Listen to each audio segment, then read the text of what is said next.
Tilman bəy, ilk bir ayda özünüzdə nə kimi dəyişiklik gördünüz? Ən əsası peer learning metodologiyasına keçiddir. Çox vacibdir və burada kommunikasiya üzərindən qurulan təhsil formasıdır. Ənənəvi təhsil formalarından çox fərqlidir. Bunu dəyişiklik kimi gördüm.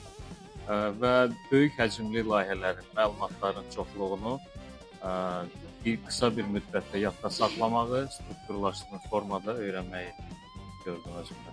Son bir ayda özümdə gördüyüm dəyişikliklər ünsiyyət və komanda içi əməkdaşlıq bacarıqlarının yaxşılaşmasıdır.